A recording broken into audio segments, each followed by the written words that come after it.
My brother accused me of faking my disability, then shoved me. 5 words from my doctor ended everything, and I sued him for $120,000. I should have known better than to go to Mom's 60th birthday party. But when your mother calls you crying, begging you to come because it's a milestone and the family misses you, what are you supposed to do? Say no? Tell her that her own children have made family gatherings a nightmare for you? So I went, and that decision changed everything. My name is Maya Chin, and I'm 29 years old. 3 years ago, I was in a car accident that shattered my pelvis, fractured 3 vertebrae, and left me with permanent nerve damage in both legs. I can walk short distances with a cane on good days. Most days I use a wheelchair. Every single day I'm in pain. But according to my older brother Derek, I'm a liar, a fraud, a manipulative parasite living off government checks while pretending to be disabled. The party was at Mom's house in the suburbs, the same house we grew up in. Derek had flown in from Seattle with his wife Amanda and their 2 perfect children. My younger sister Rachel was there with her fiancé. Aunts, uncles, cousins I hadn't seen in years. Everyone came. I arrived with my aide, Sophia, who helps me with daily tasks. The moment we pulled up, I could feel my stomach tightening. Derek's Tesla was already in the driveway, parked at an angle that made it difficult for Sophia to get my wheelchair close to the ramp. Want me to ask him to move it? Sophia asked, her hand on my shoulder. No, I said. Let's just get this over with. The first hour was fine. Mom was thrilled to see everyone. She hugged me so tight I felt my ribs compress, and for a moment everything felt normal. Dad had passed away 4 years ago, and I knew Mom struggled with loneliness. This party meant everything to her. I stayed in the corner of the living room, catching up with Rachel, who's the only family member who actually calls me regularly. She was telling me about her wedding plans when Derek walked over, a beer in his hand and that expression on his face, the one I'd learned to dread. Maya, he said, not quite looking at me. You made it. Yeah, I replied carefully. Wouldn't miss Mom's birthday. He took a long drink, his eyes finally meeting mine. Must be nice, having all that free time to attend parties while the rest of us work for a living. Rachel's hand found mine under the table. Derek, don't. Don't what? He laughed, but there was no humor in it. I'm just saying some of us have jobs, responsibilities. We don't all get to sit around collecting checks. My heart was racing. Sophia stepped closer, but I shook my head slightly. I dealt with Derek's passive-aggressive comments for 3 years. I could handle this. I'm on disability because I'm disabled, Derek. We've been over this. Right. Disabled. He made air quotes, and I felt something inside me crack. You know what I think? I think you've gotten comfortable. I think you like the attention, the sympathy, Mom paying all your bills while you play the victim.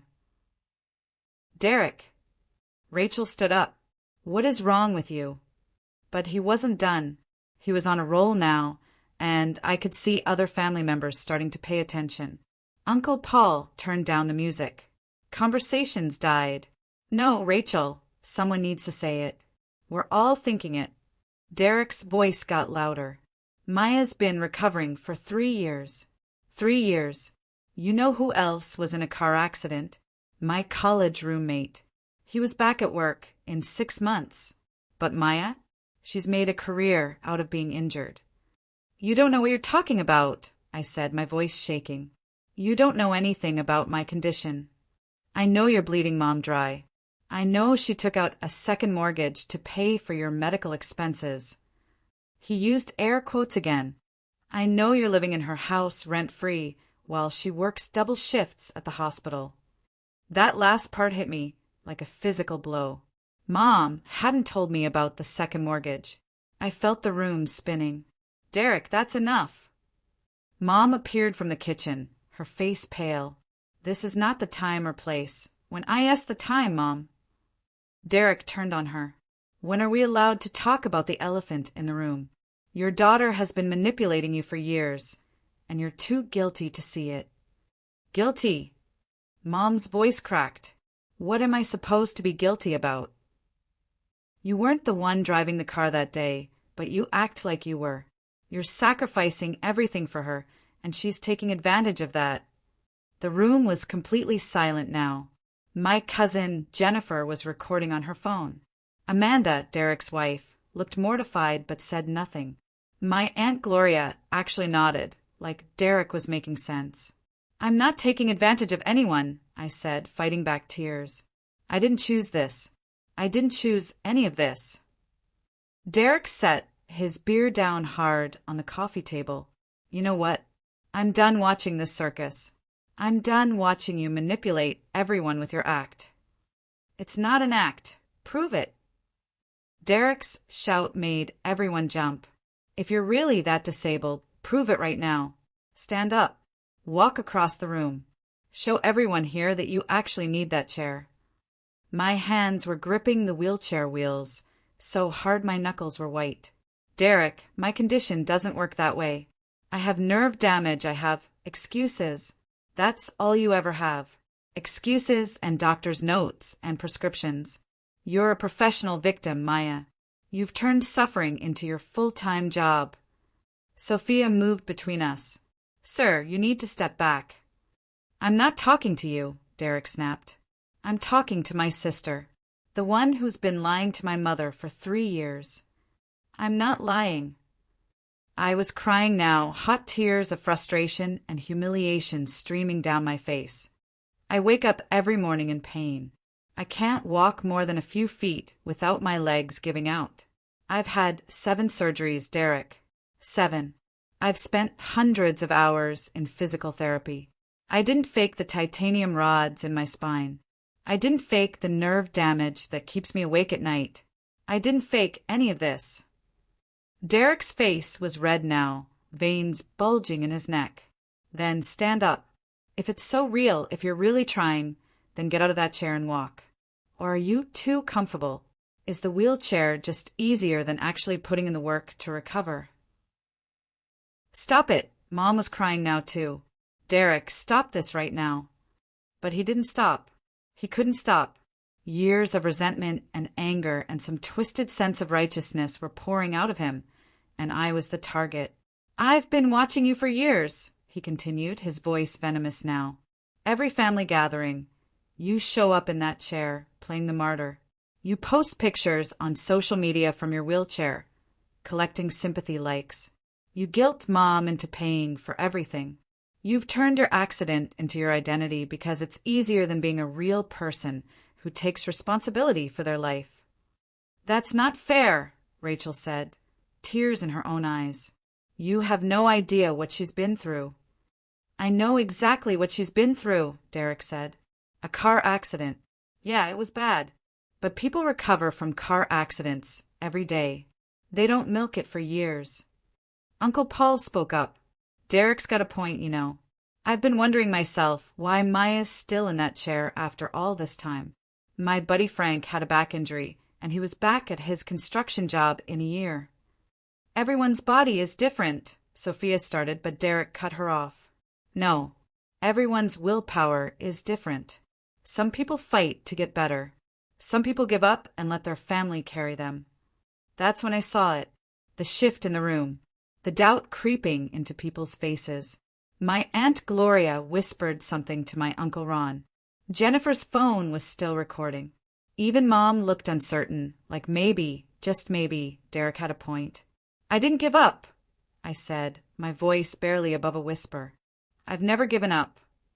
Then prove it. Derek stepped closer, looming over me. Right now. Get up. Walk. Show us all that you're actually trying. Derek, I can't just. You mean you won't? His face was inches from mine now.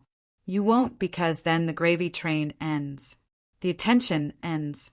The free ride ends. Something in me snapped. I am not faking this. I have medical records. Medical records can say anything. Doctors will write whatever you want them to write if you cry hard enough.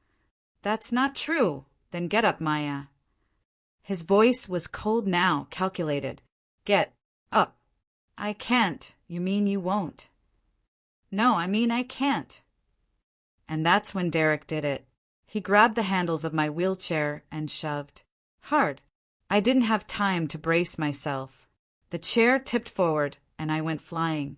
My body hit the hardwood floor with a sickening crack. Pain exploded through my pelvis, my spine, my legs. I couldn't breathe. Couldn't think. Just pain, white-hot and all-consuming. I heard screaming. Multiple voices. Sophia was on the floor next to me, checking my pulse, shouting something about calling 911. Mom was sobbing. Rachel was yelling at Derek. But through the chaos, through the agony, I heard Derek's voice, loud and clear. Stop faking. Everyone's watching. Just get up. I tried to speak, to tell him I couldn't move, but only a whimper came out. My legs were completely numb now, which was somehow worse than the pain. I couldn't feel my feet. This is ridiculous, Derek said to the room. She's fine. She's just making a scene. Derek, what have you done? Mom's voice was strangled. What have you done? I called her bluff, that's what I did. He sounded so confident, so sure of himself. Watch. In a minute, she'll get up and walk to prove she's hurt. It's all an act. But I couldn't get up. I couldn't move anything below my waist. The pain in my pelvis suggested something had broken or dislocated. I could taste blood in my mouth where I'd bitten my tongue. Someone help her. Rachel was screaming now. She's not moving. She's not moving. Amanda finally spoke. Derek, we need to go. Right now. Go? Why would we go? I didn't do anything wrong. You just assaulted your disabled sister in front of 30 witnesses. A new voice said. Calm, professional, authoritative. Dr. Sarah Patel stepped forward from where she'd been standing near the kitchen. I'd forgotten she was even there. Mom had mentioned inviting her neighbor, who happened to be a physician. But in my anxiety about seeing Derek, it had slipped my mind. Who are you? Derek demanded. Dr. Sarah Patel, neurologist.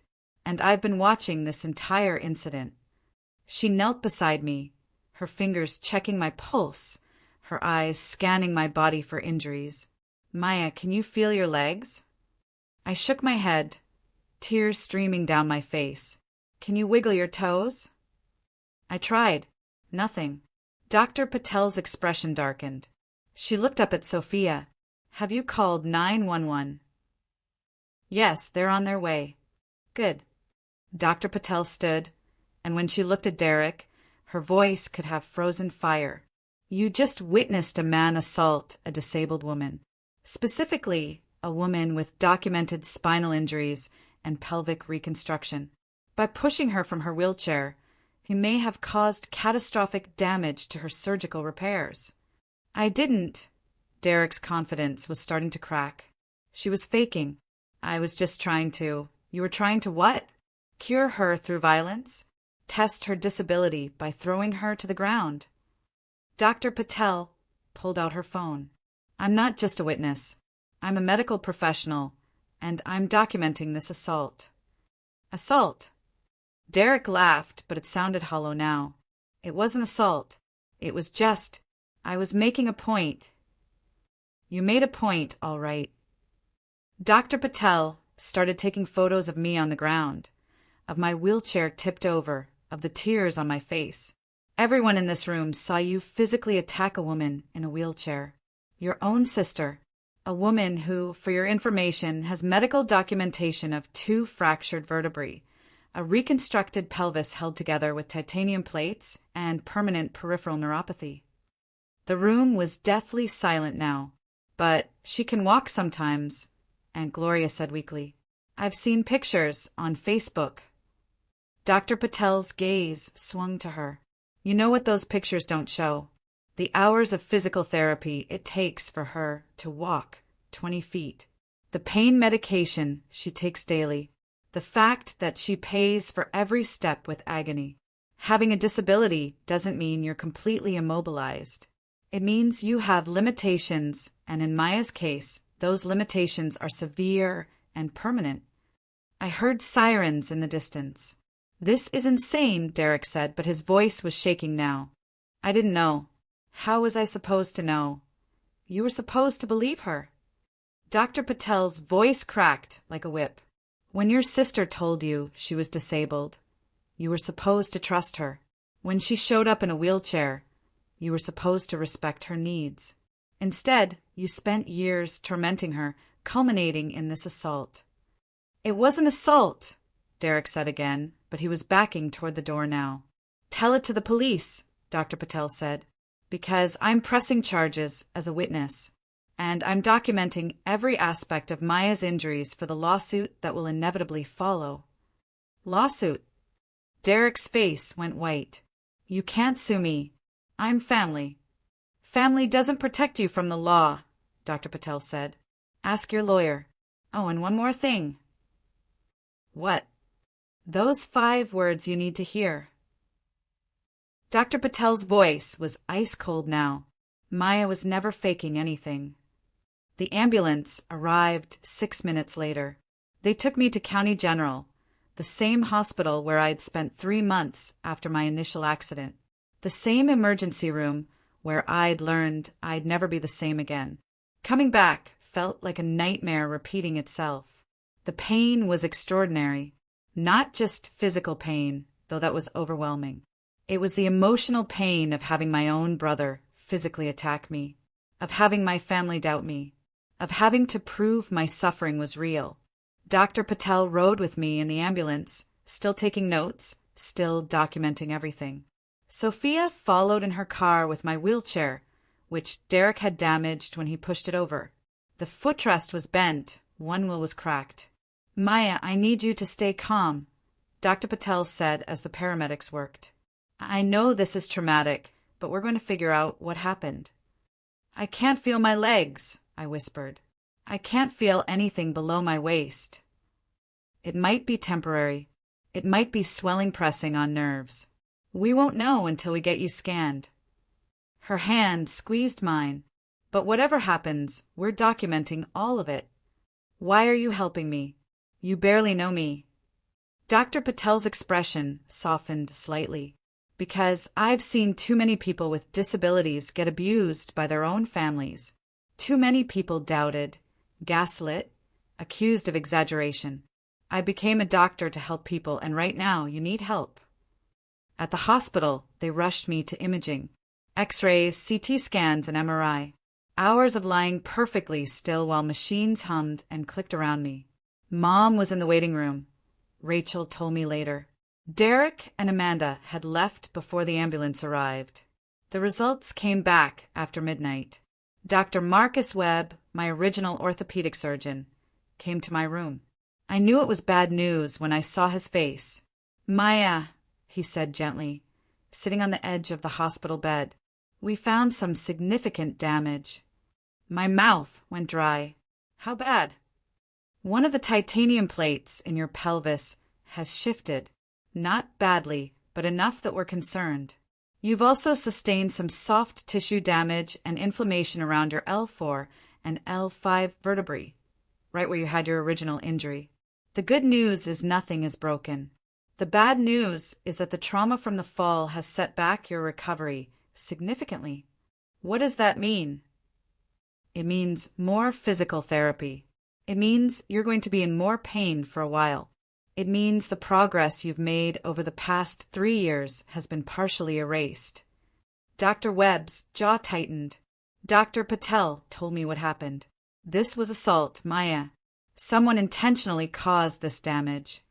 Tears leaked from the corners of my eyes. My brother doesn't think I'm really disabled. I know. Dr. Patel explained the situation. He pulled out his tablet. I'm putting together a comprehensive medical report documenting your original injuries, your treatment, your progress, and now this new trauma. I'm also noting that this attack could have caused permanent paralysis. He got lucky. You got lucky. 6 inches to the left when you hit the floor, and we'd be having a very different conversation. He thinks I'm faking. Then he's an idiot. Dr. Webb's voice was hard now. I've been treating spinal injuries for 20 years, Maya. I've seen people fake pain before. You're not one of them. Your injuries are real. Your suffering is real. And what happened tonight was criminal. A knock on the door interrupted us. A man in a police uniform stood in the doorway, his expression serious. Maya Chin? I'm Detective James Morrison. I need to ask you some questions about what happened tonight. Detective Morrison was in his late 40s, with graying hair and tired eyes that had seen too much. He sat down next to my hospital bed with a notepad and a digital recorder. I want to start by saying I'm sorry this happened to you, he began. I know this is difficult, but I need you to walk me through the entire evening. Everything that happened before your brother pushed you. I told him everything. Every passive-aggressive comment Derek had made over the years. Every accusation. Every moment of doubt and mockery. I told him about the party, about the confrontation, about Derek demanding I prove I was disabled. Detective Morrison's expression grew darker as I spoke. And then he pushed your wheelchair. Yes, hard. I didn't have time to catch myself. Did he say anything after you fell? He told me to stop faking. He said everyone was watching and I should just get up. My voice broke. I couldn't get up. I couldn't feel my legs. Detective Morrison made a note. Dr. Patel gave me her statement. She saw the entire thing and has photos and video. Your cousin Jennifer also recorded part of the incident on her phone. We've already subpoenaed that footage. What happens now? Now I investigate. I interview witnesses, collect evidence, and present my findings to the district attorney. Based on what I've seen so far, this is assault against a disabled person, which is a felony in the state. We take these cases very seriously. He's my brother, I whispered. I understand. That makes it harder, but it doesn't make it less criminal. Detective Morrison closed his notepad. Maya, I need to ask you something. Do you want to press charges? I thought about Derek's face, twisted with anger and righteousness. I thought about Mom, sobbing in the corner. I thought about the doubt in my aunt's eyes. I thought about 3 years of comments, of accusations, of being made to feel like a liar in my own family. Yes, I said. I want to press charges. Detective Morrison nodded. Then we'll move forward. You should know this is going to get ugly. Family cases always do. Your brother will likely claim it was an accident, that he didn't mean to hurt you. His lawyer will try to paint you as vindictive or opportunistic. Let them try, I said, and I was surprised by the steel in my own voice. I have medical records. I have witnesses. I have the truth. Yes, you do. Detective Morrison stood. Get some rest. I'll be in touch. After he left, Mom came in. Her eyes were red and swollen, her hands trembling. Maya, baby, I'm so sorry. I never thought Derek would. She broke down completely, collapsing into the chair next to my bed. This is my fault. I should have shut him down years ago. I should have protected you. Mom, no, listen to me. I knew he resented you. I knew he thought you were exaggerating your injuries. I told myself it was just sibling rivalry, that he'd come around eventually. I made excuses for him because I didn't want to lose my son. And in trying to keep the family together, I let him hurt you. I let him make you feel like you had to prove your pain was real. I reached for her hand. You didn't push me, Mom. Derek did. But I enabled him. I let him say those things at family gatherings. I didn't defend you strongly enough because I was afraid of conflict. And now look what happened. Fresh tears streamed down her face. I'm so sorry, Maya. I failed you as a mother. You didn't fail me. You took out a second mortgage to pay for my care. You worked double shifts to keep us afloat. You've sacrificed everything. And I let you think it was your fault. Mom's voice rose. I never told you about the financial strain because I didn't want you to feel guilty. But Derek knew. He resented every dollar I spent on you. And he poisoned the family against you because of it. Derek made his own choices. Yes, he did. and now he's going to face the consequences. Mom's expression hardened in a way I'd never seen before. I called him after the ambulance left. I told him he's not welcome in my home anymore. Not until he gets serious help and makes real amends. What did he say? He hung up on me. Amanda called back later, crying. She said Derek's convinced himself he was in the right, that he was doing some kind of intervention. She's talking about divorce. I closed my eyes. This is tearing the family apart. The family was already torn, baby. We just pretended it wasn't. Mom squeezed my hand. Whatever you decide to do, pressing charges, suing him, whatever, I support you completely. You hear me? Completely. 3 days later, I was discharged from the hospital with new pain medication, a revised physical therapy schedule, and a brace to stabilize my pelvis while it healed. The feeling had returned to my legs, thankfully, but the pain was worse than it had been in months. Sophia picked me up, and we went back to Mom's house. Derek's attorney had already called twice, asking me not to pursue charges. I didn't return his calls. Instead, I called the number Dr. Patel had given me. Chun Law Firm, a professional voice answered. Hi, my name is Maya Chin. I need to speak with someone about a disability rights case. I was assaulted by a family member. Hold, please. After a moment, a new voice came on the line. Warm, confident, intelligent. This is Catherine Chin. Tell me what happened. Catherine Chen was not related to me, despite sharing my last name. She was a disability rights attorney with a reputation for taking on impossible cases and winning. Dr. Patel had recommended her specifically.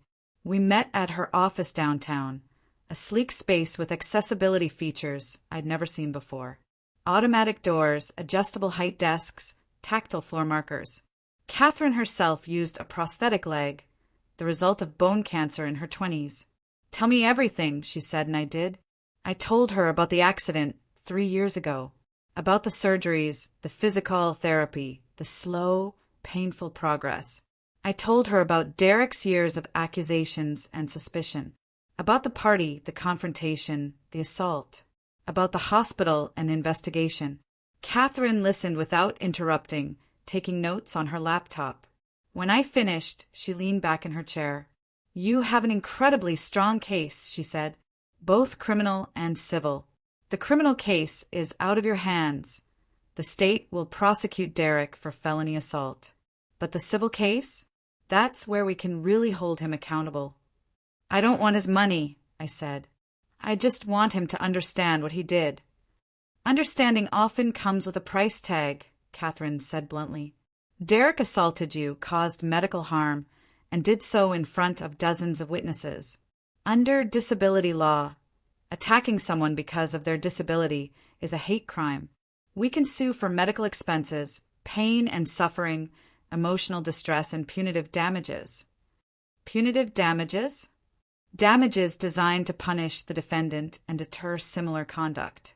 In your case, we'd argue that Derek's years of harassment culminated in physical violence, and he needs to be held financially accountable to prevent further harm.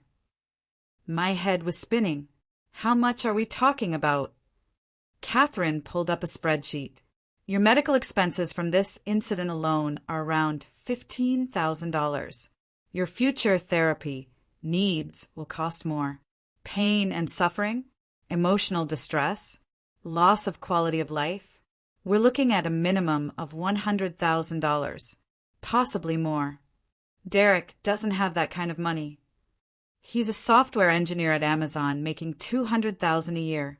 He has a house in Seattle worth $800,000. He has savings, investments, retirement accounts. He has the money, Maya. The question is whether you're willing to go after it. I thought about Derek's face when he pushed me, the certainty in his eyes, the contempt. Yes, I said. I'm willing. Good. Catherine opened a new document. Then let's get started. I'm going to need access to all your medical records, statements from witnesses, video evidence, everything. We're going to build a case so airtight that Derek's only option is to settle. Over the next 2 months, Catherine worked tirelessly. She interviewed Dr. Patel, Dr. Webb, Sophia, my mom Rachel, even some of the other party guests. She collected medical records going back 3 years, documenting every surgery, every therapy session, every doctor's appointment. She obtained the video Jennifer had recorded, which clearly showed Derek shoving my wheelchair and me hitting the floor. She got Dr. Patel's photos of my injuries. She secured Detective Morrison's police report. And she built a timeline of Derek's harassment. Every snide comment at family gatherings, every accusatory email, every Facebook post where he'd suggested I was exaggerating my injuries. This is a pattern of abuse, Catherine explained during one of our meetings. Derek didn't suddenly snap. He systematically undermined your credibility for years, leading up to a violent assault. That shows malice, premeditation, and intent. It sounds so calculated when you say it like that. Because it was calculated. Maybe not consciously, but Derek convinced himself of a narrative that you were faking, and then acted on that narrative without ever questioning whether it was true. Catherine's eyes were fierce. People with disabilities face this constantly. People doubt their pain, question their needs, accuse them of exaggeration. Derek is just a particularly extreme example. Meanwhile, the criminal case was moving forward. Derek had been arrested and charged with felony assault against a disabled person.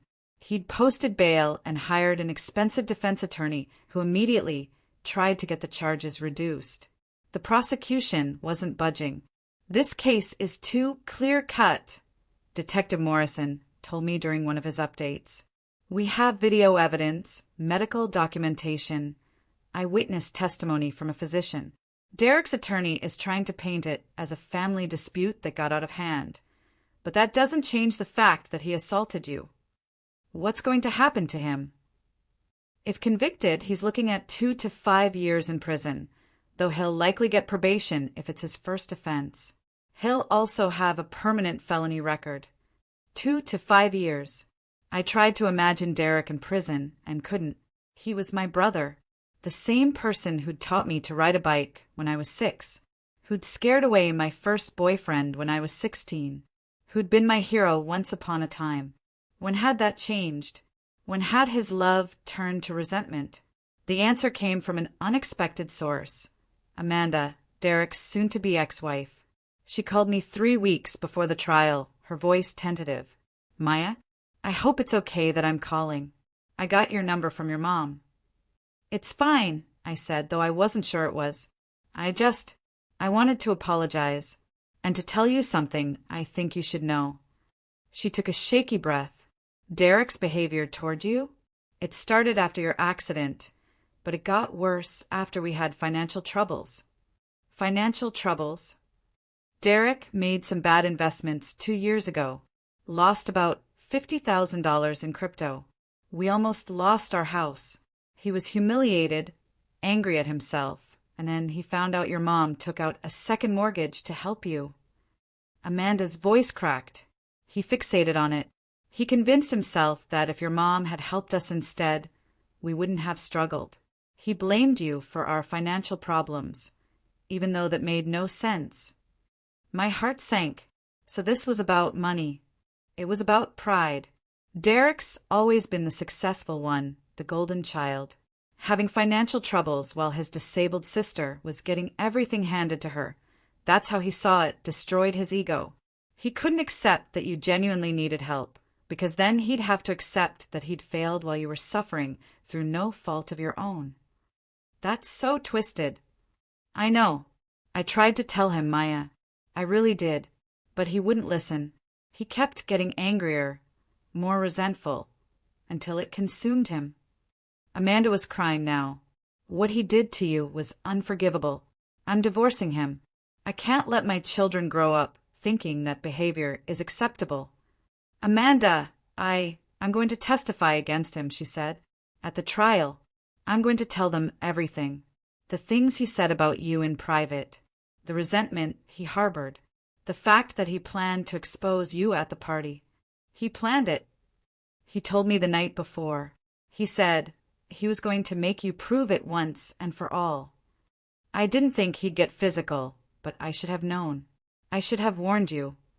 Her voice was barely a whisper now. I'm so sorry, Maya. I'm so sorry. After we hung up, I sat in my room for a long time, processing. Derek had planned this. He'd gone to Mom's party with the intention of humiliating me. The assault might have been spontaneous, but the cruelty wasn't. Catherine was thrilled when I told her about Amanda's call. This is exactly what we need, she said. Premeditation, intent, a witness willing to testify about Derek's state of mind. This elevates the case from a moment of anger to a calculated attack. It makes me feel sick. I know, but it also makes our case stronger. Derek's attorney is going to argue that he just lost his temper, that he didn't mean to hurt you. Amanda's testimony destroys that defense. The criminal trial was set for early September, 6 months after the assault. The civil case would follow afterward. Catherine filed our lawsuit in July, demanding $120,000 in damages. Derek's attorney tried to get the case dismissed. Failed. Tried to get the amount reduced. Failed. Tried to force a settlement conference. Catherine agreed, but with conditions. We're not settling for less than $100,000, she told me before the conference. And Derek has to make a public apology acknowledging what he did. He'll never agree to that. Then we go to trial. Either way, he pays. The settlement conference was held in a bland conference room at the courthouse. Derek was there with his attorney, a slick man in an expensive suit named Richard Vaughn. Catherine and I sat across from them. Derek looked terrible. He'd lost weight, his face was gaunt, and there were dark circles under his eyes. For a moment, I felt a pang of sympathy. Then I remembered the feeling of hitting the floor, the pain, the humiliation. Thank you all for coming, the mediator said. Let's see if we can reach an agreement without going to trial. Mr. Vaughn, would you like to start? Richard Vaughn leaned forward.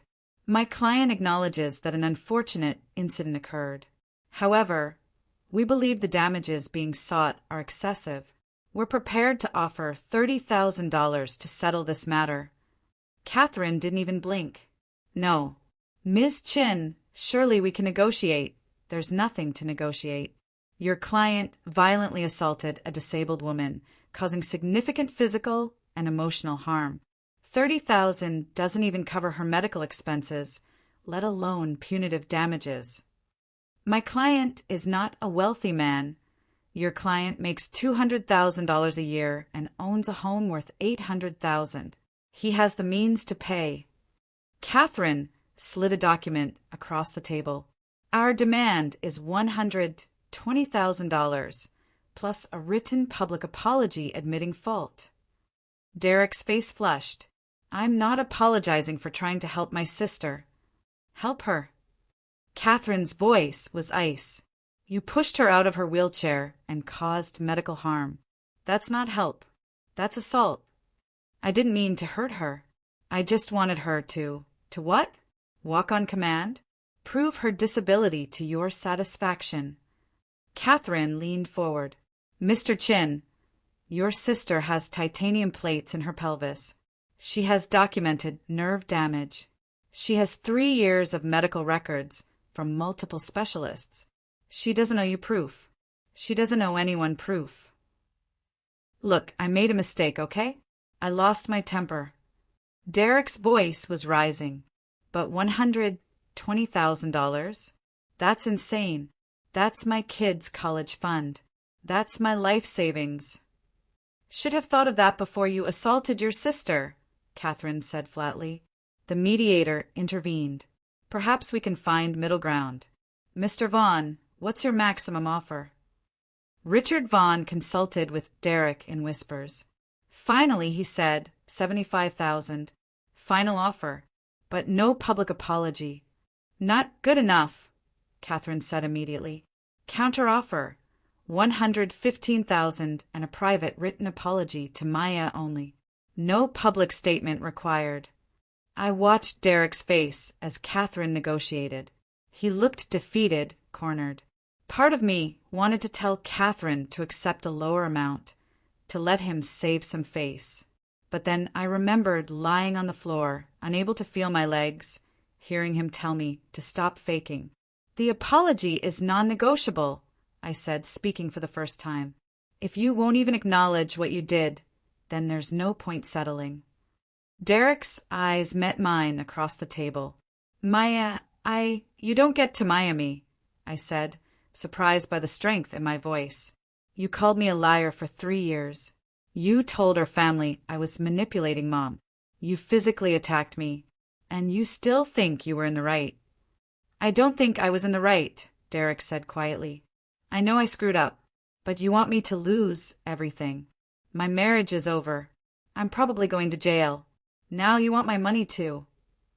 "I want accountability," I said.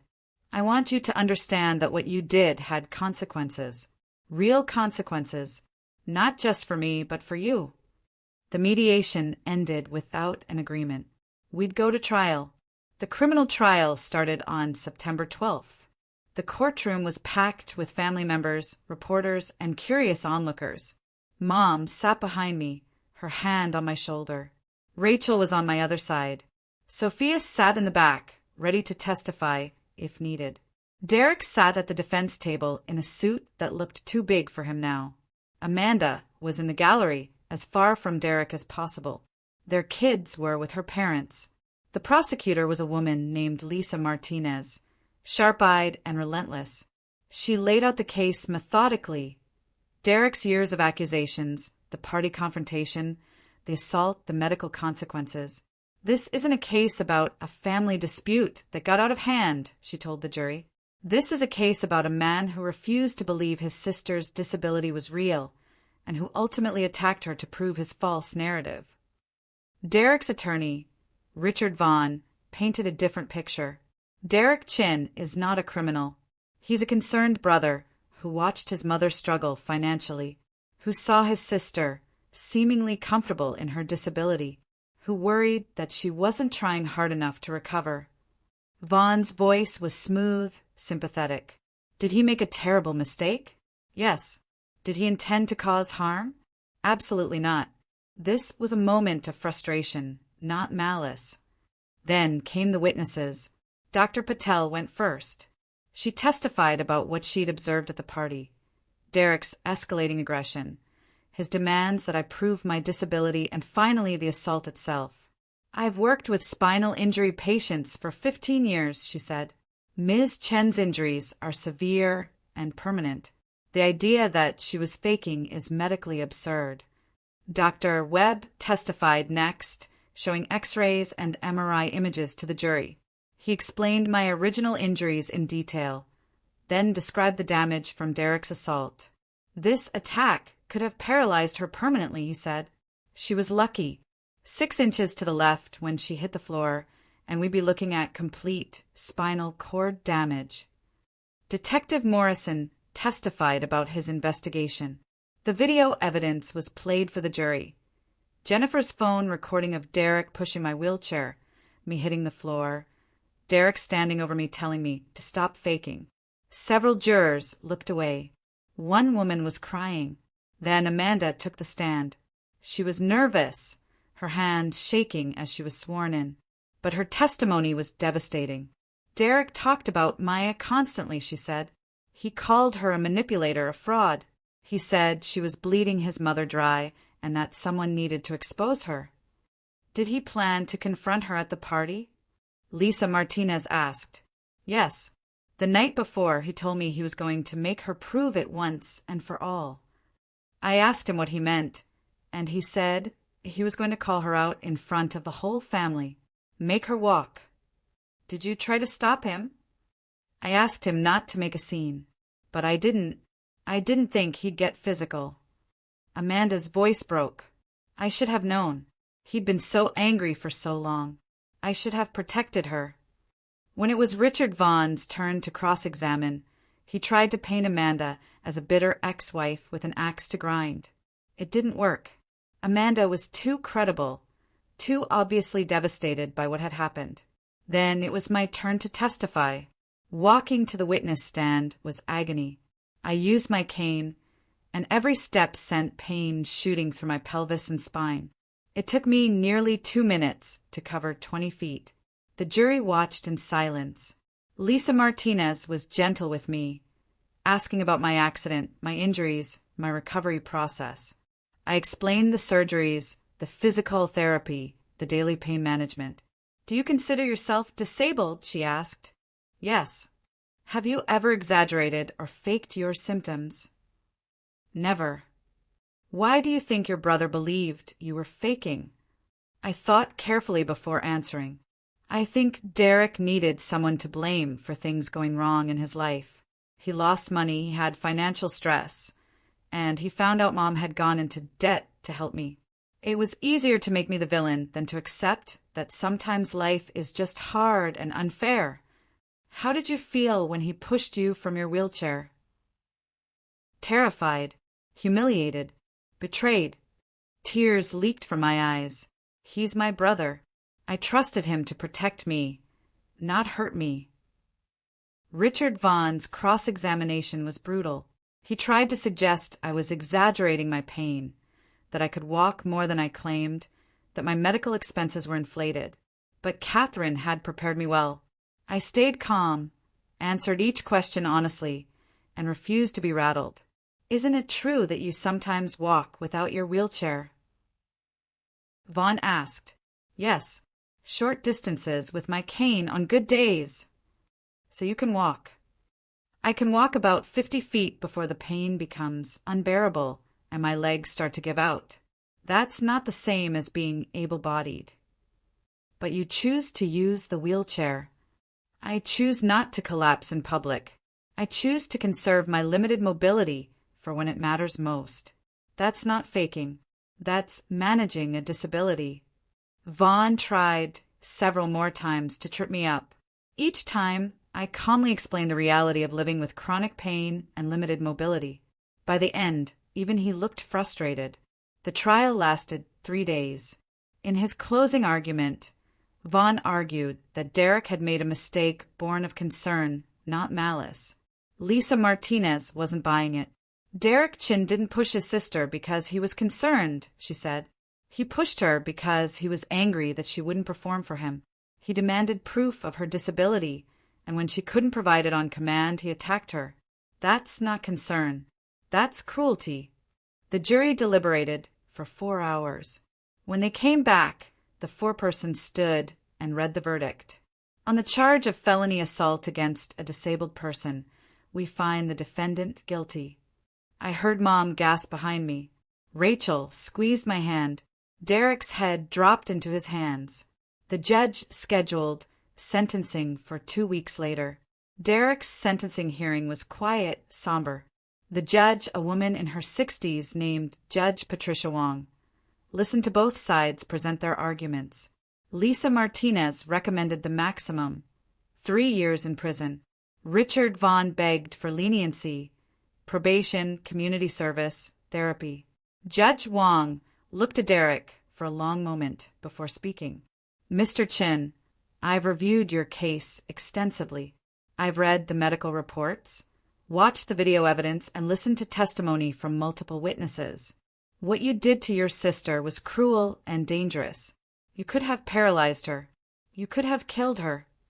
Derek was crying now, silently. "However, I also note that this is your first offense. You have no history of violence. Multiple character witnesses, including your employer and former colleagues, spoke to your generally good character."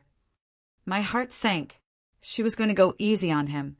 "Therefore, I'm sentencing you to 18 months in prison, suspended, with 3 years of probation. During your probation, you will complete 500 hours of community service, specifically working with disabled individuals. You will attend anger management therapy. You will have no contact with your sister unless she initiates it, and you will pay restitution for her medical expenses resulting from this assault." "Your Honor, if I may," Vaughn started. "I'm not finished, Mr. Vaughn." Judge Wong's voice was sharp. "Mr. Chen, I'm also ordering you to undergo education about disabilities and ableism. You will write a 10-page reflection paper about what you've learned, to be reviewed by this court. You will publicly acknowledge your crime and your sister's real disability as part of your community service. Derek nodded, still crying. And understand this, if you violate your probation in any way, you will serve the full 18 months in prison. Do I make myself clear? Yes, Your Honor. Then we're adjourned. The criminal case was over, but the civil case was just beginning. Catherine filed for trial in October. Derek's insurance company tried to claim they wouldn't cover intentional acts, leaving Derek personally liable for any damages. His attorney tried to delay, to negotiate to reduce the amount. Catherine was immovable. Your client committed a crime, she said at a pre-trial conference. He's been convicted. The criminal case established liability. All we need to determine now is damages. The civil trial was faster than the criminal one. Much of the same evidence was presented. But now the focus was on the harm I'd suffered and the compensation I deserved. Catherine called financial experts who testified about my past and future medical expenses. Pain management specialists who explained the long-term impact of Derek's assault on my condition. A vocational rehabilitation expert who testified about how the incident had derailed my attempts to return to work. Before the assault, Ms. Chun was making progress, the vocational expert testified. She was working part-time from home as a graphic designer, slowly rebuilding her career. After the assault, she had a major setback. The physical pain increased, but so did the psychological trauma. She developed anxiety, depression, and PTSD related to the attack. It's unlikely she'll be able to work consistently for at least another year, possibly longer. The damages added up: medical expenses from the assault, $18,000 future therapy and treatment, $22,000 lost wages, $15,000 pain and suffering, $40,000 emotional distress, $25,000 total. $120,000. Derek's attorney argued the amount was excessive, that I was capitalizing on an accident, that Derek couldn't afford to pay. Catherine destroyed each argument methodically. This wasn't an accident. It was assault. A jury already determined that. As for Mr. Chen's ability to pay, he earns $200,000 annually. He owns a home with significant equity. He has retirement accounts and savings. He has the means. He just doesn't want to face the consequences of his actions. The jury in the civil trial deliberated for less than 2 hours. They awarded me $120,000. Derek's face was ashen when the verdict was read. He'd have to liquidate investments, possibly sell his house. His financial life would be destroyed for years. I felt no triumph, no satisfaction, just exhaustion. Catherine hugged me in the hallway afterward. You did it. You held him accountable. Why does it feel so hollow? Because he's your brother. Because you wish none of this had ever happened. Because justice doesn't erase pain. She squeezed my shoulder. But it does validate your experience. It tells you and everyone else that what you suffered mattered. The media coverage was intense. Local news picked up the story. Software engineer convicted of assaulting disabled sister. It went viral on social media. Think pieces were written about ableism in families, about the doubting of disabled people's experiences, about the violence that can result from disbelief. Derek's life imploded. He lost his job at Amazon after the company decided a convicted felon didn't align with their values. His divorce was finalized, with Amanda getting primary custody of the kids. He had to sell his house to pay the civil judgment. I watched it all happen from a distance, feeling strange and numb. Mom tried to stay neutral at first, maintaining relationships with both her children. But after Derek missed 3 consecutive therapy appointments required by his probation, she called me crying. He's not learning anything, she said. He's just angry that he got caught. He still thinks he was right. Maybe he'll never change, Mom. then I can't have a relationship with him. Not while he refuses to acknowledge what he did to you. She was quiet for a moment. I'm choosing you, Maya. I should have chosen you 3 years ago. You don't have to choose. Yes, I do. Derek hurt my daughter. Until he truly understands that and makes real amends, he's not welcome in my life. The family fractured. Some relatives sided with Derek, claiming I'd gone too far by pressing charges. Others supported me. Holiday gatherings became awkward negotiations of who would be where and when. Uncle Paul, who'd agreed with Derek at the party, sent a brief email. I was wrong. I'm sorry. It wasn't much, but it was something. Aunt Gloria never apologized. The community service Derek was required to complete involved working at a disability resource center. I heard through the grapevine that he was terrible at it initially, resentful and surly. But his supervisor, a woman named Patricia who had cerebral palsy, apparently didn't tolerate his attitude. You're here because you assaulted your disabled sister, she told him bluntly during his first week. Either you're going to learn something, or you're going to waste everyone's time. Your choice. According to Mom, who'd heard it from Patricia directly, Derek slowly started to change. He began actually listening to the people he was supposed to be helping. He learned about different types of disabilities, about accessibility needs, about the daily challenges disabled people face. 6 months into his community service, I ran into him at physical therapy. I was there for my regular session. He was there as part of his service, helping to clean equipment and set up treatment rooms. We locked eyes across the room, and for a moment neither of us moved. Then Derek crossed the room toward me. I tensed, ready to call for help. Maya, he said, stopping a respectful distance away. I'm not here to bother you. I wanted to say I'm sorry. Really sorry. Not the court-ordered sorry. Not the sorry I got caught sorry. I'm sorry for what I did to you. I stared at him. Okay. I know okay doesn't fix anything. I know sorry doesn't undo the damage. But I need you to know that I understand now. What you've been through. What you're still going through. His eyes were red, like he'd been crying. Working here, seeing people with all kinds of disabilities, learning their stories, I've realized how wrong I was. How cruel. You almost paralyzed me, Derek.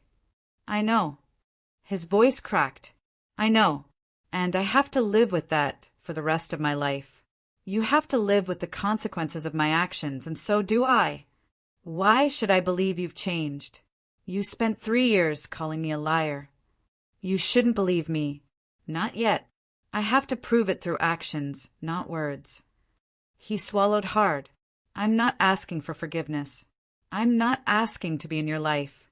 I'm just asking you to know that I finally understand, that you were telling the truth all along. That I was the problem, not you. I didn't know what to say. Part of me wanted to yell at him, to tell him his epiphany came 3 years too late. Part of me wanted to cry. Part of me just felt tired. I have to go, I said finally. My session is starting. Okay. Derek stepped back. Take care of yourself, Maya. A year passed.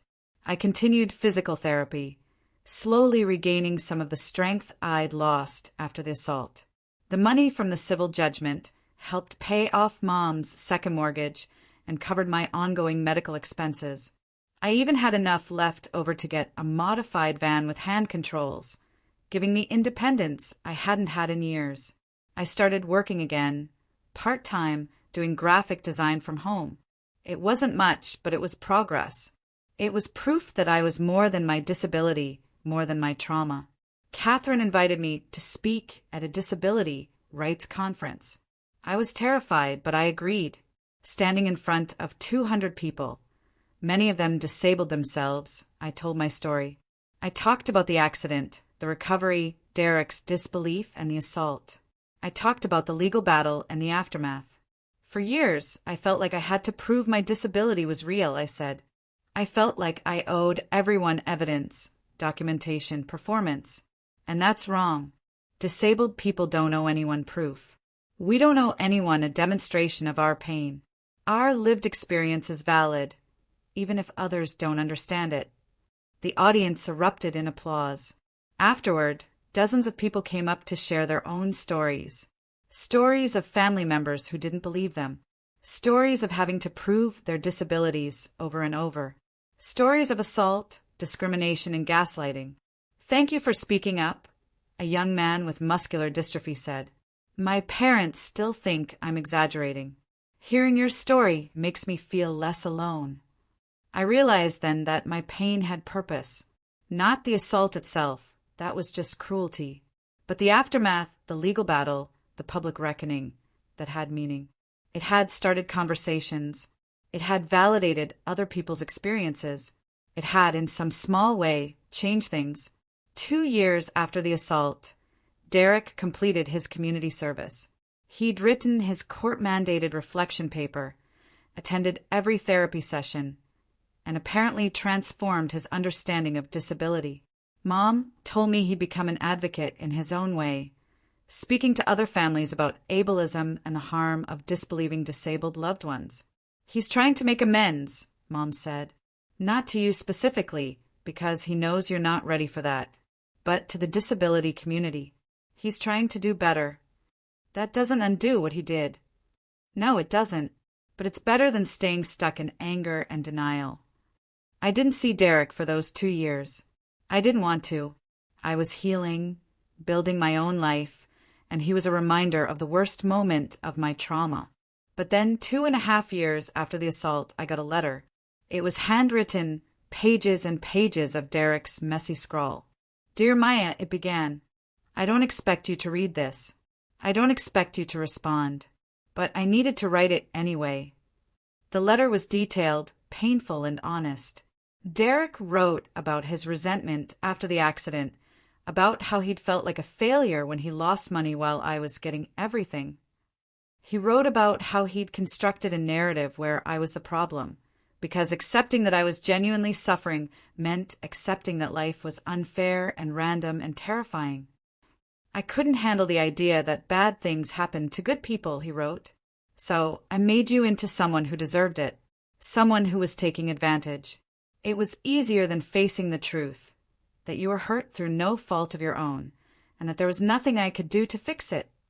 He wrote about the assault, about how he'd convinced himself he was doing the right thing. "I thought I was saving you from yourself. I thought I was helping Mom, but I was really just acting out my own fear and anger, and I hurt you terribly because of it." He wrote about his time doing community service, about the people he'd met and the stories he'd heard. "I met a woman with MS who told me her brother pushed her down the stairs because he didn't believe she was really sick. I met a man with fibromyalgia whose family called him lazy for years. I met a teenager with chronic pain whose parents made her walk to prove she could. And every single one of them reminded me of what I did to you." The letter ended with a simple statement. "I was wrong. You were telling the truth. I'm sorry for not believing you. I'm sorry for hurting you.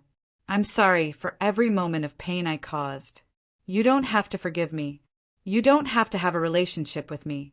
But I needed you to know that I finally understand. And I'll spend the rest of my life trying to be better than I was." I read the letter 3 times, crying through each reading. I didn't respond. Not right away. I needed time to process, to think, to feel. 3 months later, I agreed to meet Derek for coffee. A neutral location, a public place, with Sophia waiting nearby in case I needed an out. Derek looked different. Thinner, older, with more gray in his hair than I remembered. He stood when I entered the coffee shop but didn't approach. Just waited for me to come to him. "Thank you for agreeing to meet," he said as I settled into my chair. "I almost didn't," I admitted. "I wouldn't have blamed you." We sat in awkward silence for a moment. "I got your letter," I said finally. Yeah. It was honest, raw, hard to read. I meant every word." Derek's hands were shaking slightly. "I don't expect forgiveness, Maya. I know what I did was unforgivable, but I needed you to know that I've changed. Or at least I'm trying to change. People don't change that much. Not really. Maybe not. But I'm not the same person I was at that party. I can't be. The person I was would have destroyed everything I cared about. He already did destroy most of it. I looked at my brother, really looked at him, and saw the truth in his eyes. The remorse. The shame. The genuine understanding. "I forgive you," I said, and I was surprised to find I meant it. Not because you deserve it. Not because what you did was okay. But because I can't carry the anger anymore. It's too heavy. Derek's eyes filled with tears. I don't know what to say. You don't have to say anything. Just keep being better. Keep advocating for people like me. Keep learning and growing and acknowledging what you did wrong. I will. I promise. We talked for another hour. Carefully, tentatively, like strangers learning each other for the first time. Derek told me about his work with disability advocacy groups, about the presentations he'd given about his own ableism and the harm it caused. I told him about my graphic design work, about the conferences I'd spoken at, about the life I was building. "I'm proud of you," Derek said as we were leaving. "I know I don't have the right to say that, but I am. You're stronger than I ever gave you credit for." I had to be. You made sure of that. Derek flinched but nodded. Yeah, I did. We didn't hug. We didn't make plans to meet again. But we also didn't part as enemies. "Maybe someday we can be siblings again," I said. "Not now. Not yet. But someday." "I'd like that," Derek said quietly. "Whenever you're ready. If you're ever ready." Epilogue. 3 years later, it's been 3 years since the assault. 5 years since my accident. I'm 32 now, living in my own accessible apartment with Sophia, still working as my aide a few days a week. I run my own graphic design business from home, working with disability advocacy organizations to create accessible marketing materials.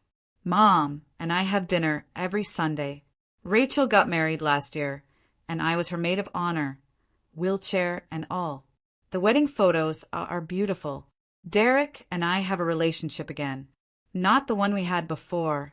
That brother and sister died the day he pushed my wheelchair. But we have something new. Cautious. Honest. Built on acknowledgement of harm and genuine effort to do better. He remarried recently to a woman named Lisa who uses a wheelchair due to spina bifida. They met at a disability rights event where Derek was speaking. Lisa knows our entire history. I made sure of that before I agreed to meet her. "He's changed," she told me over lunch one day. I wouldn't be with him if he hadn't. But I also know change doesn't erase harm. What he did to you was terrible. Yes, it was. But he's trying to make amends. Not just to you, but to the entire disability community. He's put his money where his mouth is, literally. He donated the advance from his book to disability advocacy groups. Derek had written a book about his experience. When I didn't believe, a memoir of ableism and accountability. It was brutal in its honesty, detailing his resentment, his disbelief, the assault, and his journey toward understanding.